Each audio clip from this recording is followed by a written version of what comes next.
Hello everyone. तो आज हम देखेंगे कि हम PHP की मदद से कैसे हमारा डेटा अपडेट कर सकते हैं डेटाबेस में। तो हमने पिछली वीडियो में ये देखा था कि हम डिस्प्ले कैसे करवा सकते हैं। तो मैं अब पिछली वीडियो का एक टॉपिक है, मैं उसको कवर करना चाहूँगा। हमने यहाँ पे फॉर ईच की मदद से डेटा डिस्प्ले करवाया था। अब हम एक बार वाइल लूप की इससे देखेंगे और एक नया फंक्शन देखेंगे। MySQL फेच ऑल की जगह हम दूसरा फंक्शन यूज़ करके देखेंगे। ठीक है, तो मैं यहाँ पे इसे कमेंट कर देता हूँ इसमें कोड को। यहाँ पे लिखूँगा वाइल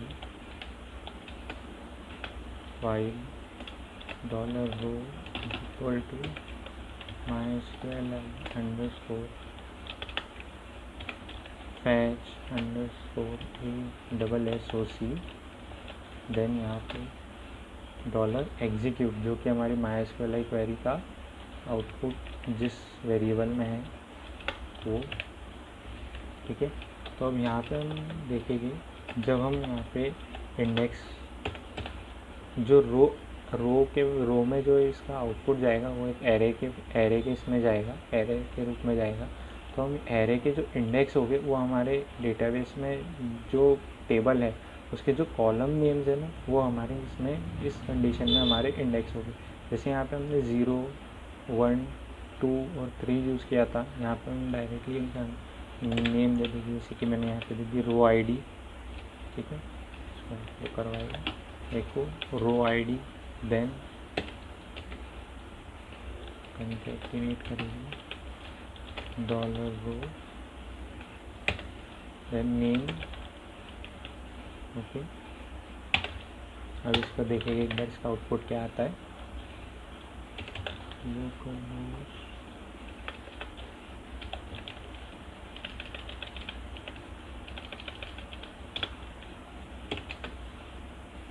ठीक है, देखिए सेम आउटपुट जनरेट हो रहा है। बस मैं यहाँ पे एक BR लगा देता हूँ, BR। तो देखिए यहाँ पे लाइन ब्रेक, मतलब हमारा जो पहले आउटपुट आ रहा था अभी भी वही आ रहा है, बस यहाँ पे थोड़ी फील्ड्स कम है और कोई नहीं। तो यहाँ पे जो हमारा आउटपुट पहले आ रहा था वही आ रहा है। बस फ़र्क ये था जब यहाँ पे हम इंडेक्सिंग इसकी 0, 1, 2 से कर रहे थे, अब हमें उसकी जगह हमारी जो डेटाबेस में कॉलम के जो हमारे कॉलम नेम्स है हमें वही लिखना पड़ता है। मतलब जो हमारे एट्रीब्यूट है डेटाबेस के हम वही टेबल के हम वही यहाँ पे यूज़ कर रहे हैं। ठीक है, तो अब इसमें अपडेट कैसे परफॉर्म करवाएंगे वो देख लेते हैं। ठीक है, सबसे पहले मैं यहाँ पे एक फ़ाइल बना लूँगा update.php।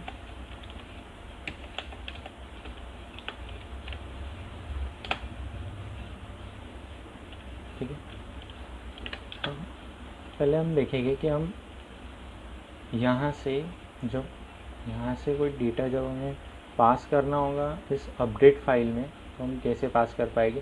तो हम एक पहले लिंक बनाएंगे, एक लिंक जो ये अपडेट फाइल तक हमें पहुँचाए। जैसे कि यहाँ पे हमें डेटा डिस्प्ले होगा और यहाँ पे एक अपडेट करके लिंक आएगी। अगर हम उस पर क्लिक करेंगे तो हम अपडेट वाली फाइल पे जाएंगे और वहाँ से हम हमारा डेटा अपडेट कर पाएंगे। ठीक है, तो अभी पहले लिंक बना लीजिए, उसके बाद देखेंगे कि वो डेटा कैसे पास करवाना है।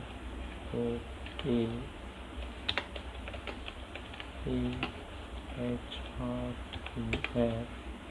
Equal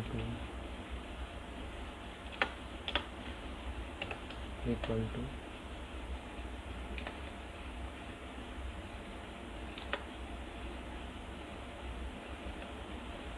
update.php। ओके, और यहाँ पे हम लिखेंगे अपडेट देन /a। देखिए अपडेट आ रहा है, क्लिक करके देखते हैं। ठीक है, तो हम अपडेट फाइल तक जा रहे हैं। अब हम इसके थ्रू डेटा कैसे पास करेंगे, मतलब अगर हमें क्वेरी चलानी है अपडेट की तो हमें यहाँ तो ID की ज़रूरत पड़ेगी उसकी। ठीक है, तो यहाँ पे हमने ID ही यूनिक दी है और प्राइमरी की है हमारी, तो हम इससे ही अपडेट कर सकते हैं इसे। तो हमें इसके थ्रू जब हम अपडेट पे क्लिक करेंगे तो हमें इसके साथ एक ID भी पास करनी होगी जो कि अपडेट वाली फाइल पे जाएगी। ठीक है, तो इसके साथ एक काम करते हैं, यहाँ पे जब भी हम URL के थ्रू कोई डेटा पास करना होता है PHP में तो हम उसके बाद हमारा जो वेरिएबल रहेगा जो हम पास करना चाहते हैं, जैसे कि इस कंडीशन में आईडी पास करना चाहता हूँ तो मैंने यहाँ पे आईडी लिख दिया इज इक्वल टू, अब यहाँ पे मैं लिखूँगा रो, ठीक है, रो 1 आईडी सी। अब क्या करना है, इसको कॉन्कैटिनेट करवाना, ठीक है।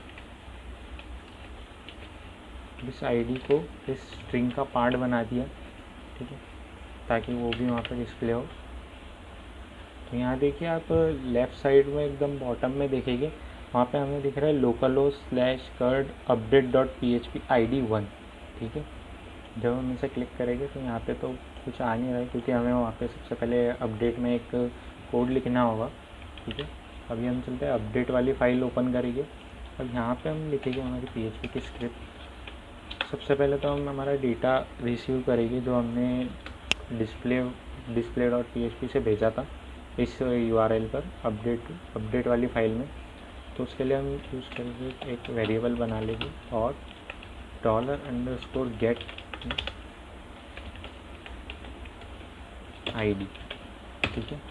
और यहाँ पे मैं एको करवा लूँगा इसको, एको $id, ठीक है।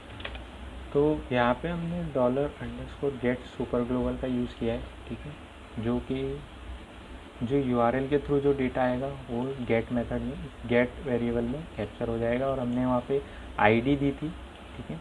यहाँ पे हमने इसे आईडी दिया है तो वो आईडी इसके लिए एक इंडेक्स हो जाएगा, ठीक है। हम देखेंगे एक बार ये अपडेट सी, मैं सेकंड पे क्लिक करा, मैं सेकंड, अगर इसकी जगह मैं यहाँ पे 5 दे दूँ तो यहाँ पे 5 भी हो जाएगा, ठीक है। यहाँ पे अगर मैं इसकी जगह 5 दे दूँ या 10 दे दूँ या 100 दे दूँ तो वो भी हो जाएगा, ओके। तो अब हम इसमें पहले अब यहाँ पे लिखेंगे हमारी क्वेरी, हमें इसे अपडेट कैसे करना है। और अपडेट करने के लिए सबसे पहले हमें ज़रूरत है हमारा पुराना डेटा और उसमें क्या अपडेट करना है। तो हम सबसे पहले एक फॉर्म बनाएंगे, ठीक है, HTML फॉर्म बनाते हैं। इसको एक काम करता हूँ, डायरेक्ट फॉर्म बना देता हूँ, sorry, method will be post form input type text, name होगा हमारा emp नेम, ठीक है। और वैल्यू इसकी वैल्यू जो रहेगी वो हम PHP से पास करवाएंगे, ठीक है। अभी तो फ़िलहाल इसको ब्लैंक छोड़ता हूँ,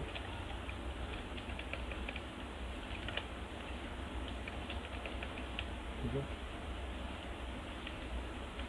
emp name, emp email, then emp address, okay. और यहाँ पे एक इनपुट होगा सबमिट, यहाँ पे रहेगा हमारा button submit,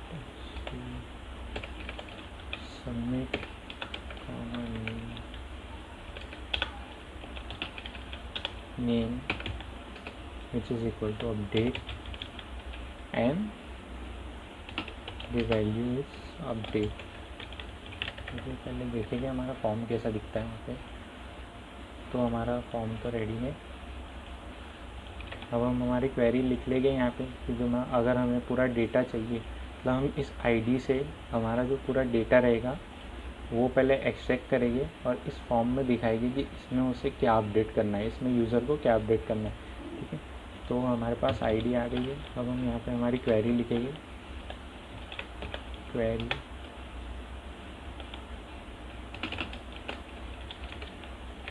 select star from employee where id is equal to $id, okay. तो एग्जीक्यूट करवा लेंगे।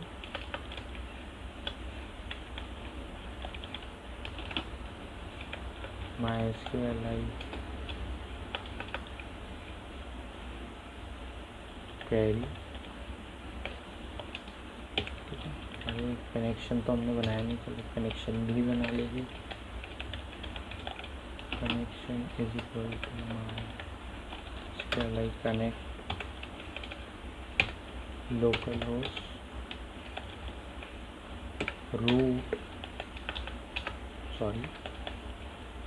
root then password and finally the database name my demo db. Okay, तो यहाँ पे पहला जो वेरिएबल है, पहला पैरामीटर कनेक्शन, सेकेंड पैरामीटर है और क्वेरी टू क्वेरी।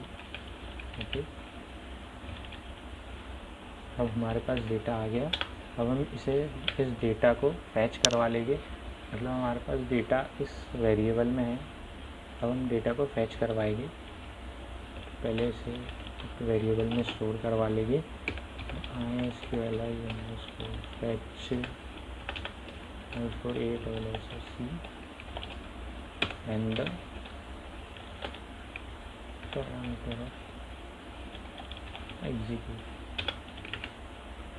इसका जो इनपुट रहेगा, मतलब इसमें जो पैरामीटर पास होगा वो हमारा MySQL क्वेरी फंक्शन जो है उसका आउटपुट जो है वो हम इसमें एज ए इनपुट प्रोवाइड करेंगे। ठीक है, अब जो है डेटा तो इसमें आ गया। अब हम यहाँ पे इस डेटा को लिख देंगे, या फिर जैसे कि यहाँ पे PHP टैग्स में हम इसे लिख देंगे को $data एंड यहाँ पे नेम से देखिए यहाँ आता है नहीं, रिसेंट अनडिफाइंड फंक्शन MySQL आई आएगा रिसेंट। देखिएगा हमारा समवन आ गया यहाँ पे। समवन जो हमारा डेटा था, मतलब जो फर्स्ट आईडी में जो डेटा था, तब जो नेम था वो यहाँ पे आ गया। ठीक है, अब वैसे ही हम सब दूसरे फील्ड्स में भी कर लेंगे। वैल्यू यहाँ पे हो जाएगी ईमेल। ठीक है, वही चीज़ अगर नीचे हो जाएगी हमारा एड्रेस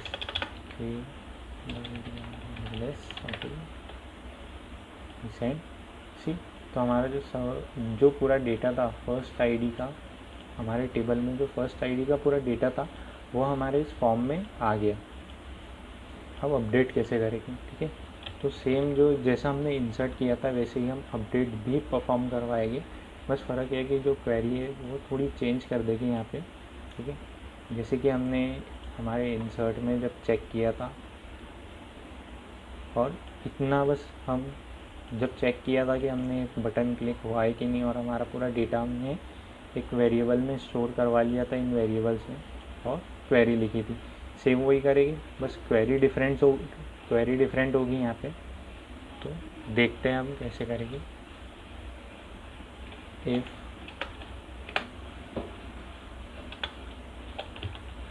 सेट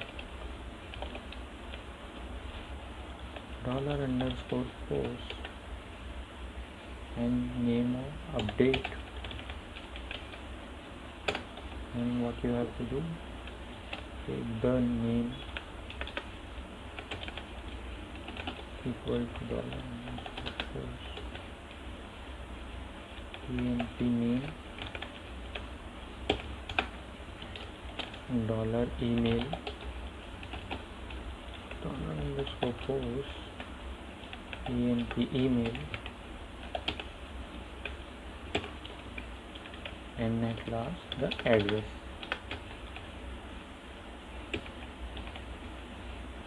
यहाँ पे डबल एस आएगा, यहाँ पे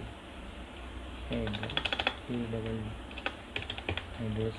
ओके, तो अब हम यहाँ पे एक और चीज़ पास करेंगे। यहाँ पे एक और इनपुट रहेगा जो रहेगी हमारी आईडी, जिसके बिना हम इसे अपडेट नहीं कर पाएंगे, क्योंकि आईडी हमारी यूनिकली आइडेंटिफाई होगी इस पूरे टेबल में। ठीक है, तो हम यहाँ पे आईडी भी पास करवाएंगे। Input type HIDD hidden value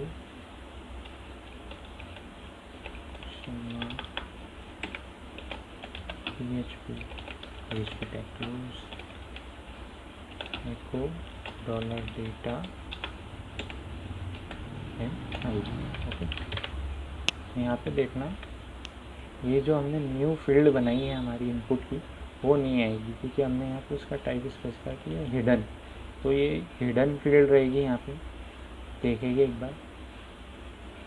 define index EMP address और अपन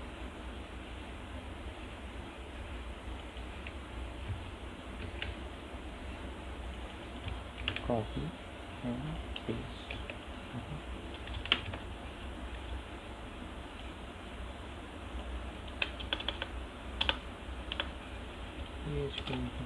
id इक्वल टू 2, देखा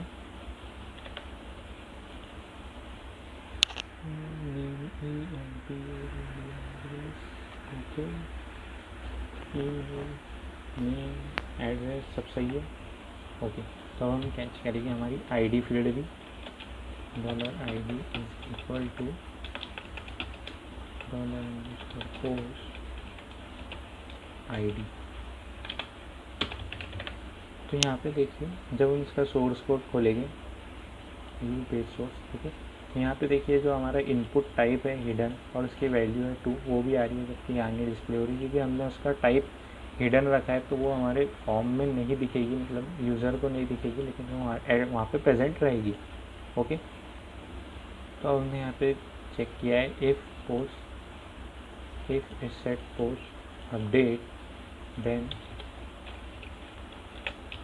ठीक है, सारी वैल्यूज़ हमने ले ली। अब हम क्वेरी लिखेंगे हमारी अपडेट की, $query update equal to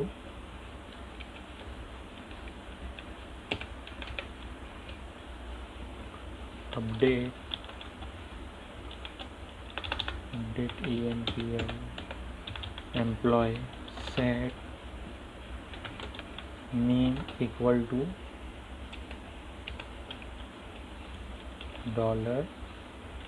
$name,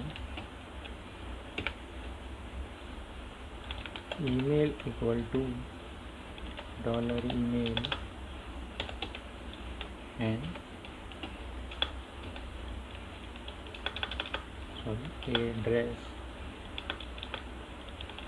address equal to $ADDR। Okay, इसे एग्जीक्यूट करवा लेंगे। Execute mysqli underscore query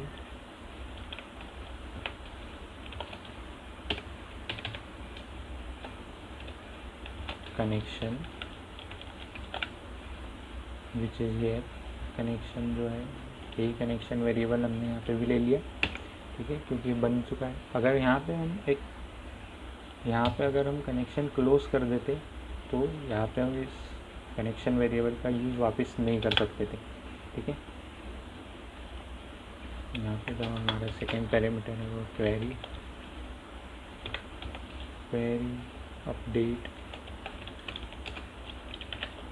okay, check करेंगे if $c then echo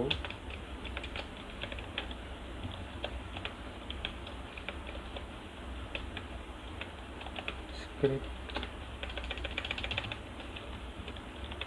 alert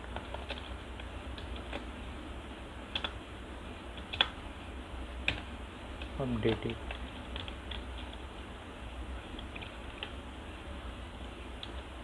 else echo script alert then update failed। Okay,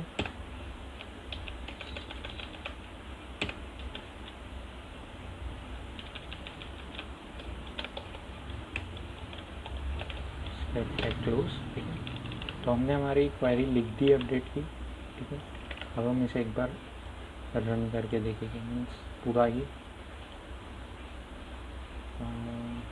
display.php,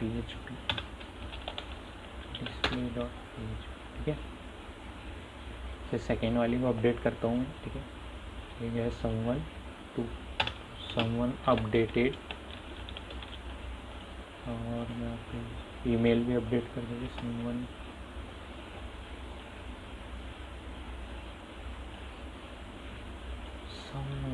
updated and address will be okay. See तो हमारा यहाँ पे लिखा है अपडेटेड, और यहाँ पे हम देखेंगे कि अपडेट हुआ या नहीं। तो देखिए यहाँ पे कुछ मिस्टेक हो गई, तभी हमारा पूरा डेटा अपडेट हो गया, नंबर 1 का भी और नंबर 2 का भी। देखते हैं हमने क्या गड़बड़ करी। Line 16 undefined index, okay, line 16 undefined index ID. Oh, तो हमने यहाँ पे आईडी के लिए नेम नहीं दिया था, नेम दे देंगे एक आईडी, ठीक है, वरना ये फिर से पूरा डेटा अपडेट कर देगा और दोनों जगह अपडेट हो जाएगा, ठीक है। तो एक बार फिर से करके देखेंगे। Display dot update someone updated new someone and address is updated and update. ठीक है, यहाँ पे बता रहा है अपडेटेड, देखेंगे फिर से क्या कहीं गड़बड़ हुई है क्या। समवन अपडेटेड न्यू, फिर से वही गड़बड़ हो गई, क्यों हो रहा है ये। तो वो भी पास किया था। What happened, ID hidden, post ID where, oh हमने क्वेरी में वेयर लिखा ही नहीं है, सॉरी फॉर दैट। अब यहाँ पे where ID is equal to ID is equal to $ID, okay, sorry for that mistake। फिर से हमें सब अपडेट करना होगा।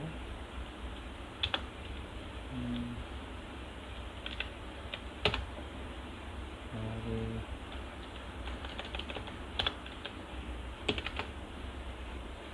अपडेट समवन, पुराना वाला ही कर देते हैं, इसको एक काम करते हैं, someone new updated, no address, update बता रहा है यहाँ पे, देखिए अपडेटेड। फिर से देखते हैं क्या हुआ,